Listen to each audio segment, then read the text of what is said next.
to come out. I graded most of them. It was you and JT couldn't get the charts to work for some reason. Were you doing it on a installed one or on the online one? I was doing it on the installed one on my MacBook. I'd follow him exactly with the scatter plot, and I'd do like the smooth one, and it would just come out weird like every time. There's several others that have MacBooks that it worked on, I'm assuming.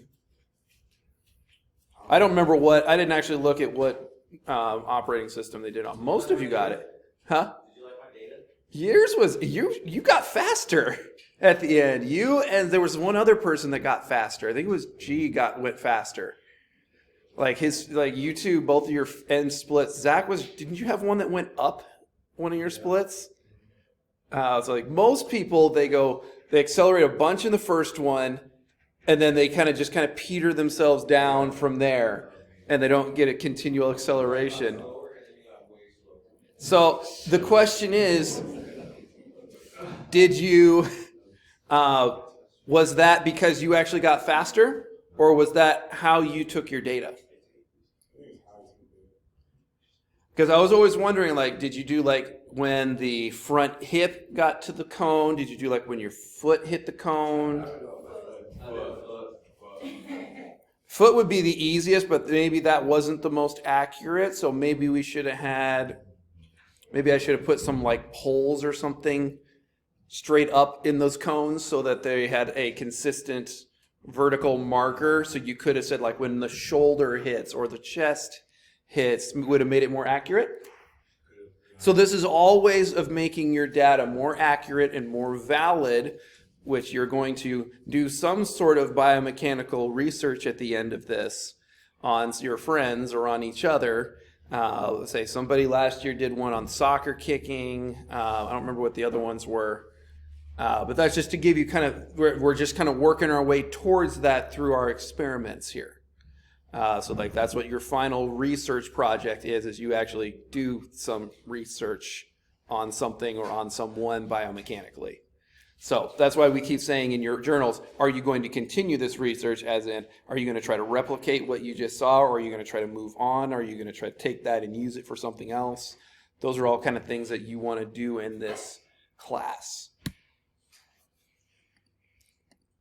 All right, so we're going to work on, we did kinematics before, and then we're doing kinetics this time. It's very easy to confuse the two together. Does anybody remember off the top of their head what the differences are between kinematics and kinetics? What we got? Kinetics is like the forces that would make the body move, and like kinematics is like just the You're close. One's like the internal forces, the other one's kind of the external forces. It's probably the easiest way to think of it, I think.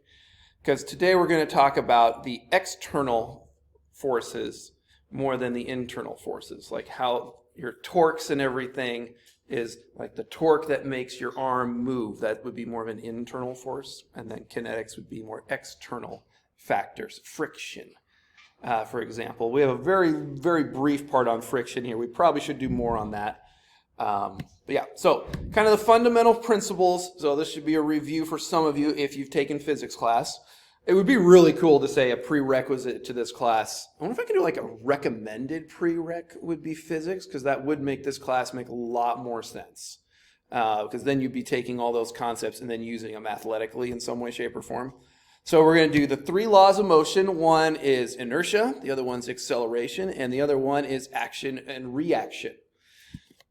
So the first law of Newton's motion, the first law of motion is inertia. So the tendency for an object in motion is to stay in motion unless something stops it. If you shoot something off in space, there's no friction, there's nothing to slow it down. It will just continue to be in motion forever and ever and ever.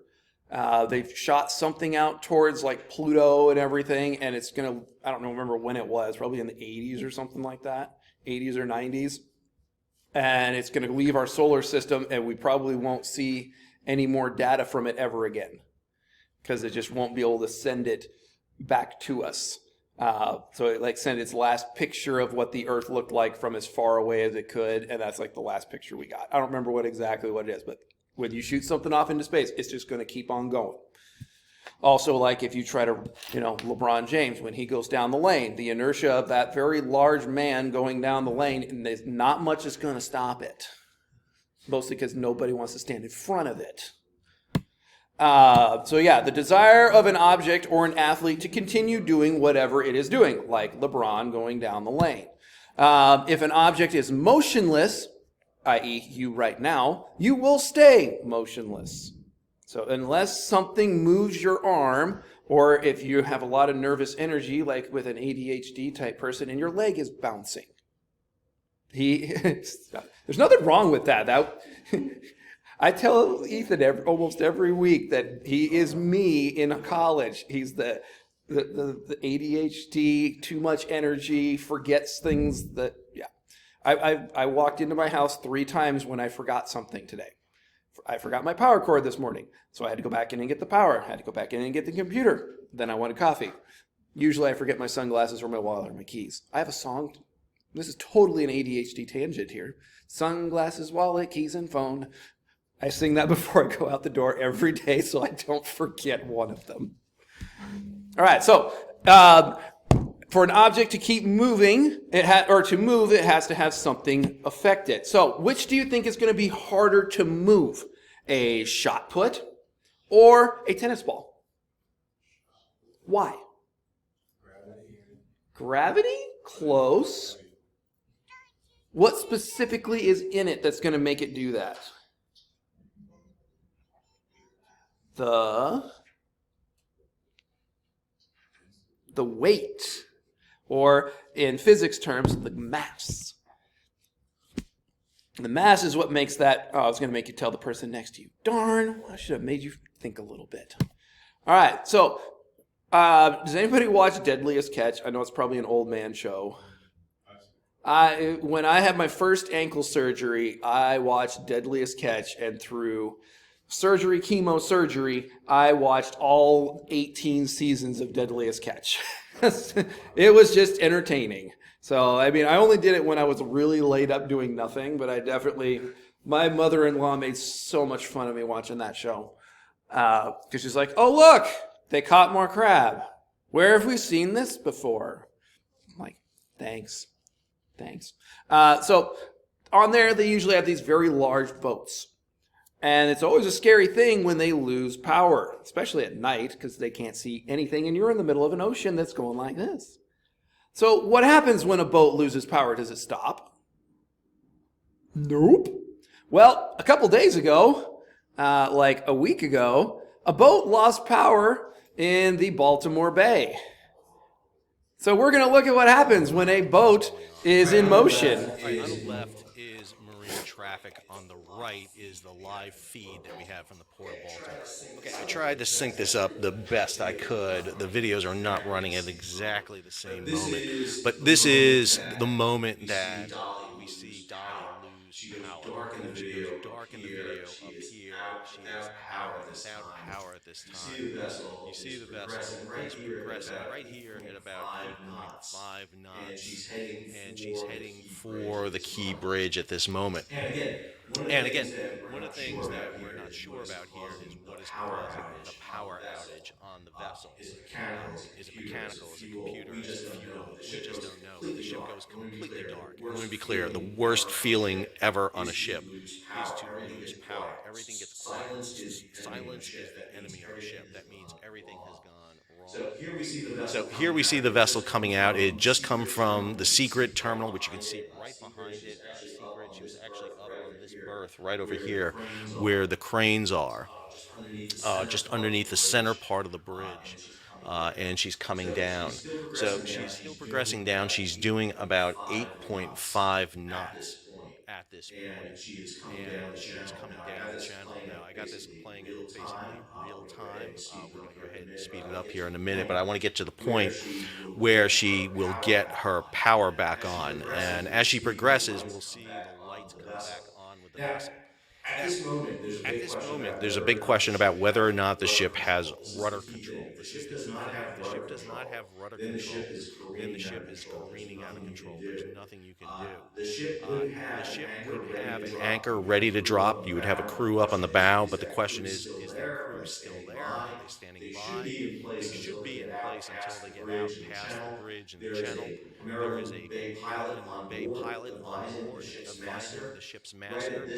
Right at this moment, hopefully, they're calling out issues on Channel 16 and the other hailing channels that they'll be using to tell them to be aware. They will have portable radio, so you don't need the ship's radio. Here you see the power come back on the vessel. So now Dolly has power back on.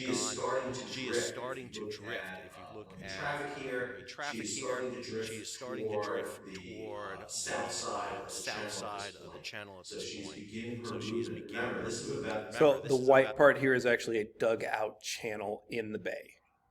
So like it's not deep enough. So like that's really the only place these large sea vessels can be. So if they get out of this, they're actually going to run aground.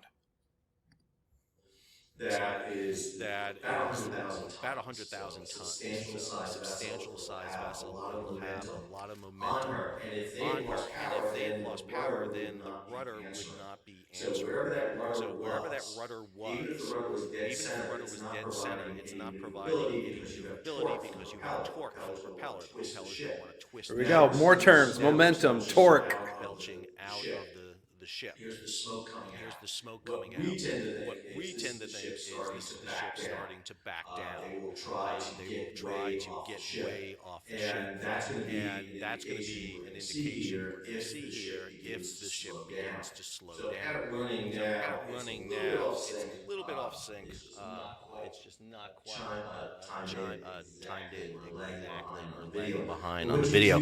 But what you do see is the ship is starting to lose way. It's starting to come off. It's down to 7.6 knots. Now the ship is coming out of the channel at this point. and still has A lot of way on. That could be just a little bit of loss there by maneuverability. We know she drops her port anchor. We just don't know when she drops the port anchor. And again, more black smoke coming out of the vessel. This is either an engine failure or the issue of the ship trying to back down. And then you have the strike up against the bridge. That's where you see the speed come off to about 1.5 knots there.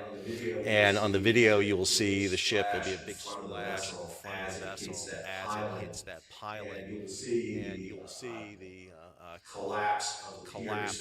You're still seeing black smoke emanating from the vessel at this point. The ship has basically come down to a full stop at this point. on terms of its maneuverability. It's still showing a little bit of way on because of the GPS. It just takes a while for AIS and GPS to get in sync with that. This is the moment of impact that we will see here.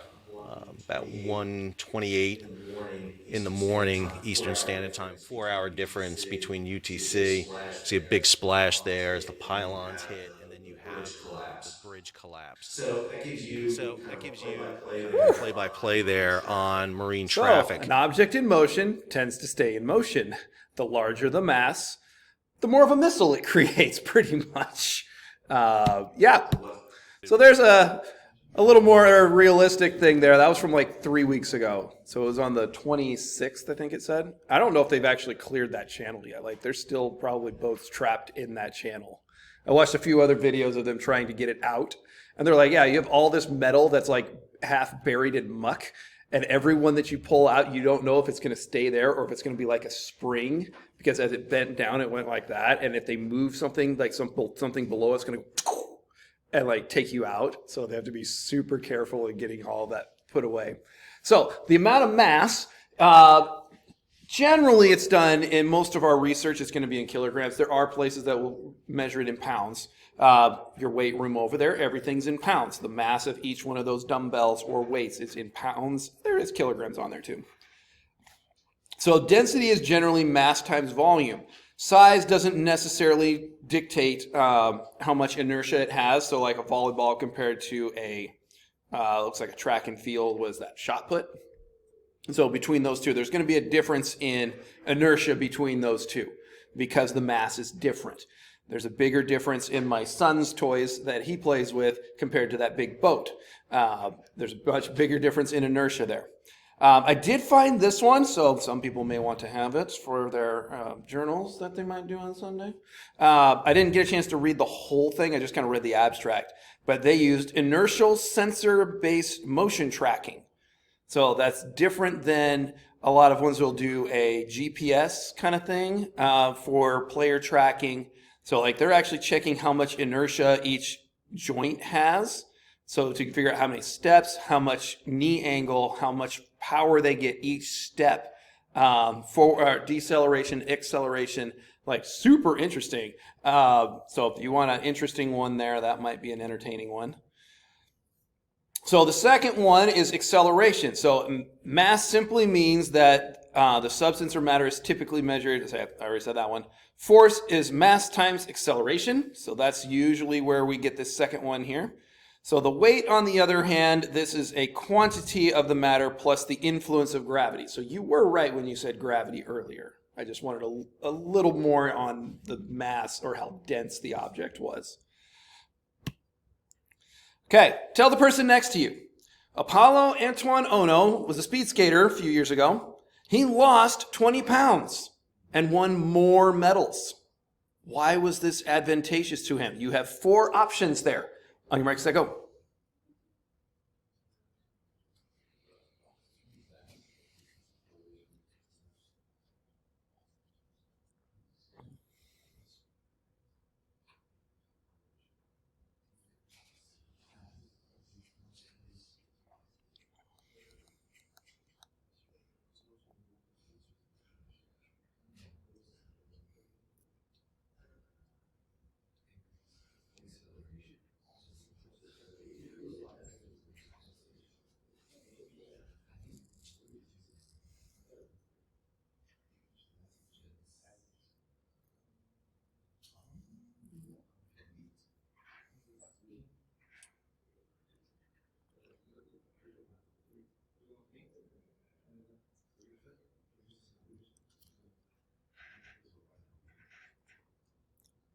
All right, who thinks number 1?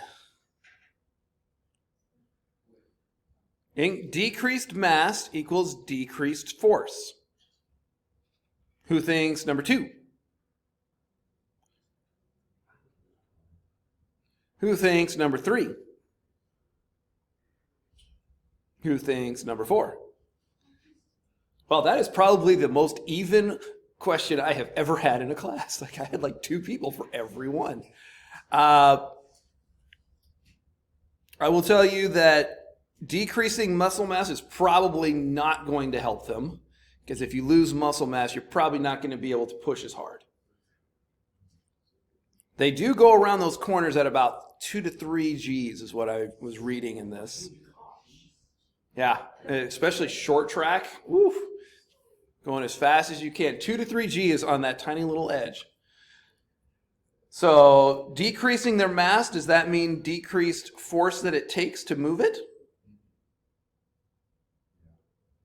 Decreased mass has a decrease in acceleration.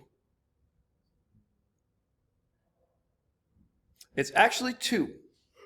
You increase the acceleration if you have less mass to push, if you can keep the same force.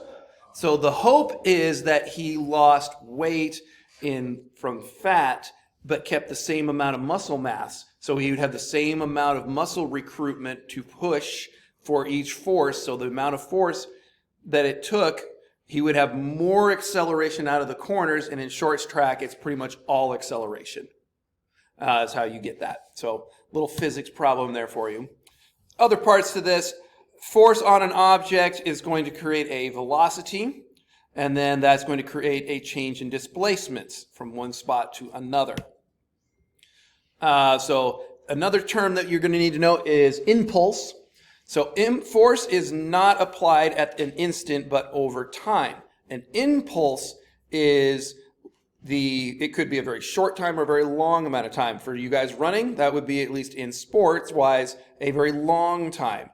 Hitting a baseball with a baseball bat's a very quick amount of time. So Impulse it has a time factor. Force is just how many newtons it takes. So in football, a defensive player applies force for a given amount of time to stop the momentum of an offensive player. So that's a pretty easy, I think that's an easier way to think about that. The third law is action and reaction. Love this here of astronauts when there's no friction, there's no air resistance. One person kicks one and they both go in opposite ways. And they go the same speed both directions. I did have the privilege of going to a Civil War recreation place, and it just happened to be the one day a week. I remember it was Gatlinburg or something. It was someplace in Tennessee, that near Southern there. And my brother-in-law took us and his kids to go watch this. And I didn't realize how far back those cannons went backwards. It was 8-10 feet backwards. Yeah, I thought it would move a couple feet back. No, I mean, those things went the length of that muzzle back, and then they would have to roll it forward again and shoot again each time they wanted to shoot it. It was a process.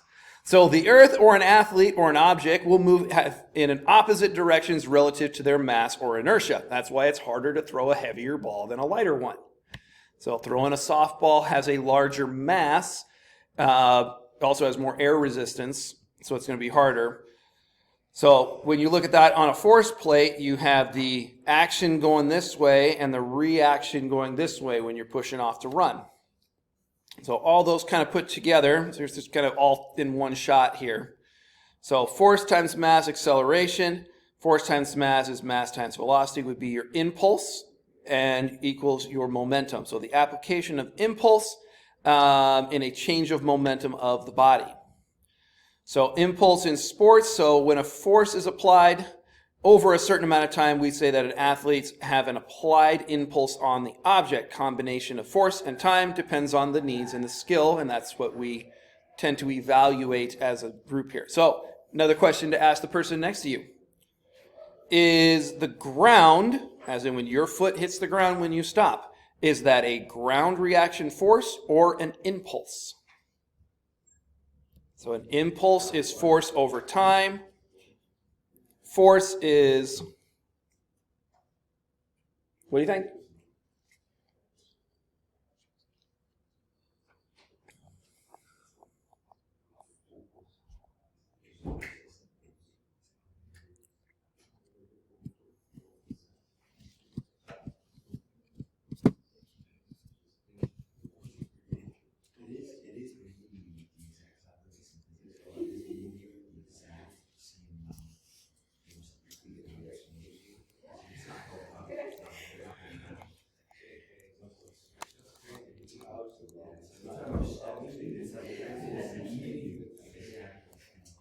All right, so is the ground a reaction force or is the ground an impulse?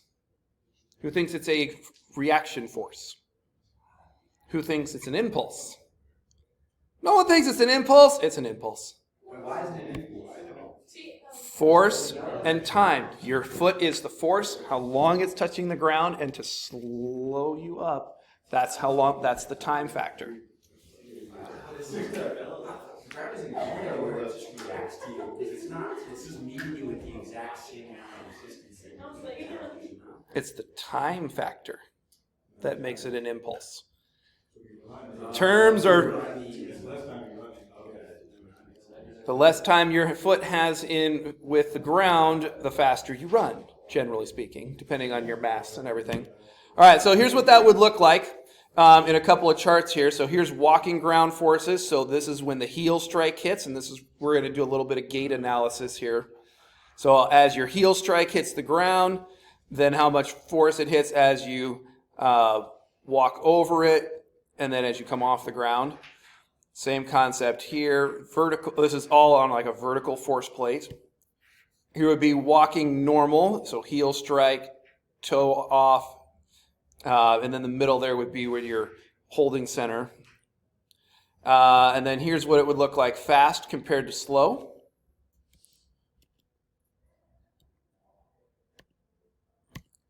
All right, keep it moving here. So momentum and inertia are very easy to mix up. So momentum describes the quantity of the motion that occurs. So such high momentum in an athlete possesses depends on the mass of the athlete and how fast the athlete is traveling at that moment. So momentum is mass times velocity. So a massive athlete and a smaller athlete could develop the same amount of momentum, as this is dependent on velocity they are traveling. For example, a 300-pound lineman ambled through the 100-meter dash at 20 seconds. Most of you could probably speed walk 100 meters in 20 seconds. Where an athlete that's, say, half the mass, the running back, could do it in about 10 seconds, but to produce the same amount of momentum. Javelin throws another one that have an impulse, distance, time. Impulse at takeoff of the high jump. That one is such a fascinating one, that Fairsbury flop where their center of gravity is actually below the bar. That is so cool how they figured that out. All right, last question to tell the person next to you. Which jumper, I might have to turn the lights off so you can see this. Which of these jumpers do you think is going higher, A or B? It does not say. So we have knee joint kinematics. So this would be angular position in degrees. And this would be vertical something in body weights. A or B? Tell the person next to you. Go. We're going to take like 15 seconds. Let's see if you can read it just a little bit better.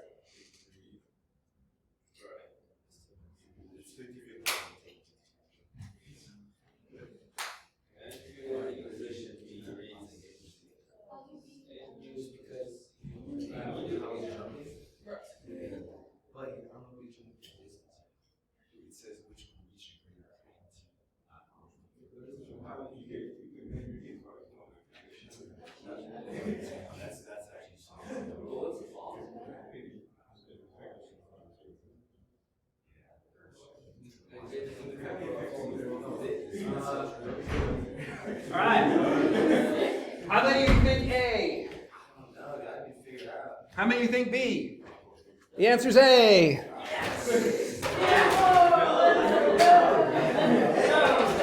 So this is where the kinematics and kinetics kind of come together. The kinematics, this is the measurement of the knee angle.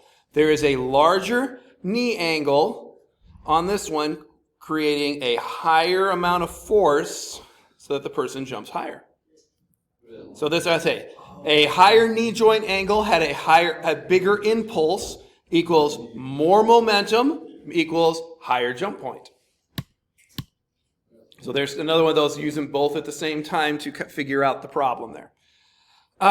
Impulse, sprinting, and cadence. So these sports are similar as they perform the same action repeatedly. So sprinting, speed skating, rowing throughout the race. Through the races, the athletes vary the amount of force over time to apply the force with their muscles. And then rowers use a higher cadence with strokes per minute at the start than they do further down the course to better accelerate and overcome their inertia. Same with you guys sprinting yesterday. You had a higher steps per foot. If you probably counted how many steps you took in the first 10 meters there, it was probably a lot less than it was the other 40. Keeping going there so we can finish up here. So speed skating, let's see, the most efficient way of overcoming inertia is to apply the greatest force quickly and repeatedly over that short distance and with a short range of motion. So although efficient, athletes are, when they're accelerating, a higher cadence is inefficient once they are moving at high velocity. So you're going to go really quick to go faster as you're running. So these kind of go together here. Most people are not afraid of flying. They're not afraid of falling. They're afraid of stopping. So that would be, your impulse would be the takeoff. The momentum would be while you're in the air. And the impulse to catch it would be the stop. The longer you can make the stop, the easier, or the less strain you put on your body. G yesterday when we did the sprint, he sprinted like another 50 meters back there slowing down, so it was easier on his joints when he finished, compared to some of you who took like 3 steps to slow down and then turned around and came back.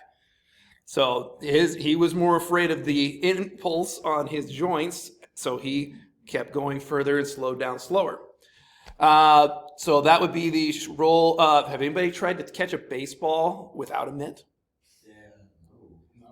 The amount of force that the impulse that you're using to try to stop that ball, but when you do it with a mitt, it's over a bigger area, so it doesn't hurt as much, and there's usually padding in there, would probably be the easiest one. A landing pad for, say, gymnastics or the high jump, they increase the amount of time that it takes to slow them down, the softer it feels when you land. That's why you have gymnastics mats, so that when they land, it takes them longer. Even that tiny little bit of 2.5 inches of foam there compared to the hard ground, a lot less injuries are going to happen with that 2.5 inches of padding. Same with landing in a long jump here. They land in a sand pit because it spreads out the amount of force rather than landing straight on something hard. With a dunking or a person dunking here, they leave the floor, jumping to approximately 10 feet. They take the reaction from the floor, i.e. the earth, hits back at the athlete with the same amount of force that it took to go up. So that's an interesting thought there. Also why we use our joints and torque and everything to land softer. I definitely had to learn in my jump sole workouts where these things we put on the bigger, kind of the front half of your foot. And I learned how to land using those things more than I learned how to jump. My amount of ankle injuries were so much better after I used those to jump, for jump training. Because I learned to land with my toes first instead of landing with my whole foot. When you land with your whole foot and you land slightly sideways, you can roll your ankle pretty quickly. It's easy. You can adjust a little bit if you land with your toes first. Things you don't, little details that you don't always think about. Say most athletes counteract that, and I just kind of said that with your knees, ankles, and hips. So mechanically, your coaching advice should be to allow the athletes to extend the amount of time at which their body absorbs the force to the floor. When you watch somebody jump off of the side of a building, like a 2-story building, what do they do when they hit the ground and not hurt themselves? They roll. They are making the amount of force that it takes to hit the ground, they are distributing that out into a longer amount of time rather than just landing straight on their feet. If you landed at a straight angle, you would break something. But if you kick forward and roll, you're not going to hurt yourself as much. So in an instant or over a long amount of time, the forced amount to the body will be less. So that was an extreme sense there, but it could be something as simple as just somebody learning how to jump with proper technique and landing on their toes rather than something else. Couple more slides. Ski jumpers is an interesting one because they use an impulse to slow down or stop. So ski jumpers perform a telemark, so this kind of stance here, where one foot is forward and one is backwards to absorb the impact that it takes. And their skis are actually made for their heel to come off the ground so that they can do this. I probably will send you guys a video for this one so we get a little more because we're running out of time here. So measuring the linear kinetics or a running gait. So the formula for running velocity is stride length times stride rate. So your running velocity is going to be those two together. The longer the stride, and you heard me commenting, some people had long strides, some people had shorter strides as they were running there in our thing yesterday. So stride length is defined as the distance between the heel and then the takeoff of the toe.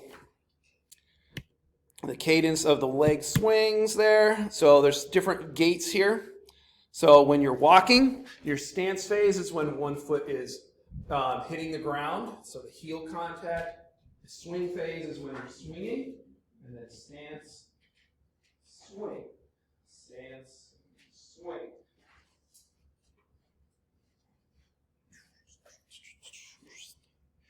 So this was an interesting man, goodness, it was in 1964 and 1970. So general, they did, I didn't actually read these, but it would be interesting to read the whole thing. So step length in centimeters for men was 79. The women were 66 on average in this thing.